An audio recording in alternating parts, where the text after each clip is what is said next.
Olha, é o seguinte, até alguns dias atrás eu achava que Komi-san era o melhor anime dessa temporada. Mas, há alguns dias eu vi um anime chamado Osama Ranking, que é muito, mas muito bom, e eu achei melhor do que Komi-san. Basicamente o anime consiste num garoto, que ele é um príncipe, ou seja, ele vai se tornar um rei, porque ele é o primeiro filho da linhagem real, e ele é surdo e mudo.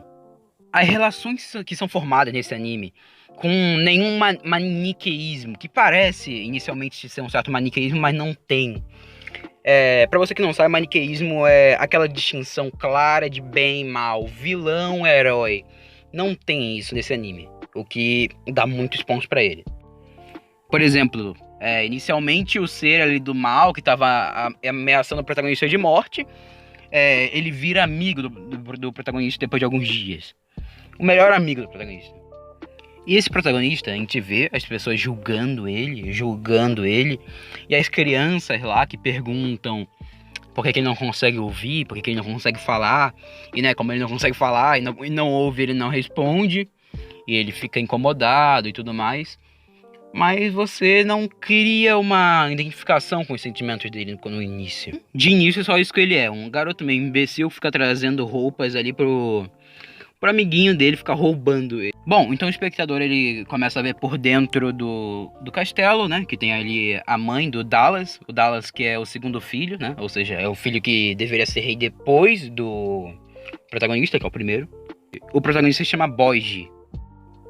E o Boji, ele é um protagonista que não tem como desgostar, simplesmente não tem. Porque o cara, assim, desgostar até tem, mas odiá-lo é impossível. Porque o cara é a pessoa mais generosa que tem no anime de longe. E ele não recebe nada em troca e continua sendo o rapaz bondoso e tudo mais. Ah, sim, além do Boji ser pequeno, surdo e mudo, ele é fraco. Ele é muito fraco e ele não consegue se tornar forte. Então o anime mostra mais sobre as sombras, né? Que é o melhor amigo do protagonista, o Boji. É uma sombra, né? E toda a raça dele foi dizimada. Pelo menos a grande maioria. Por eles serem assassinos, né? Então eles matam eles, tipo todos eles. Mas nem todos eles são assassinos, né? A maioria, boa parte pelo menos é assassino. E assim, a forma que, por causa desse anime, você começa a ter pena de uma sombra é absurda, velho. Você começa a ter pena de uma sombra, não faz sentido nenhum, cara. Vou explicar sobre a história dessa sombra, porque o vídeo ficaria grande e o objetivo desse vídeo é fazer você assistir o anime e também eu tentar tirar um cascalho daqui a um tempo. Mas enfim, veja o anime, cara. O anime é incrível. Veja o anime, por favor. Se você não quer ver esse vídeo por spoiler, não veja, só saia. Tá? Tudo bem. Embora eu só vá fazer um resumo bem resumido, então não vai ter spoiler nenhum. Então começa a luta e a gente descobre uma coisa. O Boji, embora ele seja pequeno, cego não, surdo, mudo, fraco, ele é muito bom em desviar. Porque como ele não ouve nem fala, os outros sentidos dele são aguçadíssimos. Ou seja, ele é muito mais rápido do que o irmão dele e ele é muito mais fraco do que o irmão dele. Ou seja, ele consegue ganhar no cansaço. Então, as pessoas, por acharem meio suja a forma que ele luta, começam a ficar contra ele. Porque é meio estranho, né? Ele só desviar. Então o Boji, sabendo que não é assim que as pessoas acham que um rei deve lutar, ele começa a parar de desviar. E ele não consegue aguentar os golpes do irmão dele. E ele cai. Ele começa a levar golpes sucessivos do irmão dele. Porque o irmão dele é muitas vezes mais forte do que ele. E ele não pode fazer nada porque ele não pode desviar. Porque como é que ele vai ser um rei só desviando? Sem apoio popular ele não pode ser um rei, muito menos um bom rei. Que o que ele queria é ser um ótimo rei, o melhor rei. E assim, a forma como aquelas cenas sem muito sentido fizeram você criar uma identificação com o Boji, com o protagonista, aquela história da sombra, tudo mais, deixa essa cena, você fica com tanto ódio desse Daida, cara, não tem jeito. Mano, simplesmente esse anime é incrível. E o Boji, extremamente debilitado, ele pega uma espada, porque ele sabe que um rei tem que ser forte, e que o pai dele não vai aguentar mais muito tempo. Ele precisa ser um rei forte logo. E ele lá, todo debilitado, ele tenta levantar a espada. Essa cena, você fica com uma pena absurda. Eu não aguentei, mano. Eu fico com muita pena do Boji, eu quase me emocionei nessa cena aí. E estava só seguindo o Boji, acho que eu não falei sobre ela até agora, né? Foi um baita erro, mas enfim, agora eu falei. Ela começa a falar com ele. E ela tenta animar ele, né? Ajuda ele e tudo mais. E assim, a cena que ela fala que vai ficar ao lado dele o tempo inteiro.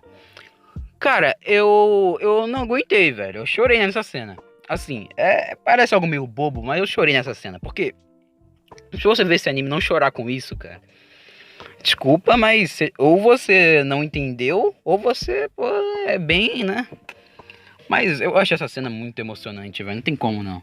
É incrível. Esse anime aqui é coisa pra botar no top 10, cara. Top 10. Ou um pouco abaixo, talvez. Enfim. É incrível. Só para avisar, isso aqui que eu tô falando acontece no segundo episódio, tá? Segundo. Eu já me emocionei no segundo. Bom, acontecem mais algumas coisas. A Sombra, ela começa a ter que se esconder, né, nas sombras. E porque ela fica sendo caçada por um cara chamado Bebin, que tá dentro do castelo. Que acredita que ela foi enviada pra lá pra assassinar alguém, né? Porque esse clã é conhecido por assassinar as pessoas. Eu já falei sobre isso. E no início do terceiro episódio, o rei morre. O rei morre e o próximo rei vai ser escolhido. Então da boca do rei começa a sair uma fumaça que fica aumentando, aumentando, aumentando. Então dessa fumaça sai um demônio. Foi bem estranho isso, aconteceu bem do nada. Mas saiu um baita de um demônio da fumaça ali. Quer dizer, eu acho que é um demônio, né? Não sei, se parece mais com um demônio do que qualquer outra coisa, né? E ele aponta pro Boji, pro príncipe Boji. Bom, acontecem várias coisas, vários personagens que pareciam maus acabam se tornando do bem, no mínimo, ou vários personagens que eram do bem acabam se tornando vacilões, no mínimo. Então, eu não quero falar sobre, porque talvez eu acabe dando uma spoilada aqui sem querer. Então, é isso.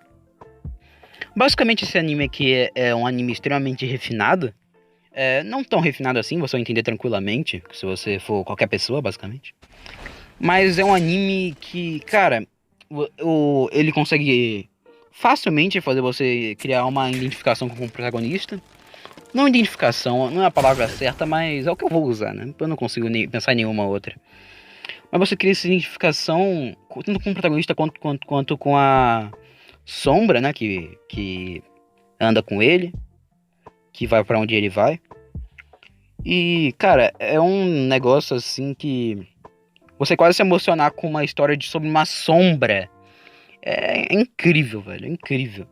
Algo que eu não falei sobre, a animação é muito boa. Ela não parece, mas ela é extremamente fluida, extremamente. E já terminando esse vídeo, pra mim, esse anime é o melhor da temporada. Bem de longe, cara. Ele não é muito melhor do que Komi-san, mas ele é bem melhor. Um anime com esse certo drama é bem melhor do que Komi-san, cara. Que é um anime de comédia. Komi-san não é um anime incrível, sabe? É um anime de comédia, Komi-san. E, pô, esse drama aqui é maravilhoso. É um negócio assim de outro mundo, cara. É muito bom. Muito, muito bom. Dá pra colocar entre os melhores animes que você já viu, né? Dependendo de qual for a sua opinião sobre os animes. Mas esse daqui talvez fique até no meu top 15, top 20. É porque eu já vi vários animes muito bons, mas, pô, isso aqui é incrível. Absolutamente incrível. Bom, mas é isso, né? Não pedi, mas deixa o like, se inscreve, tudo mais, sininho. E é isso, basicamente. Obrigado por assistir o vídeo até aqui. E é isso. Falou.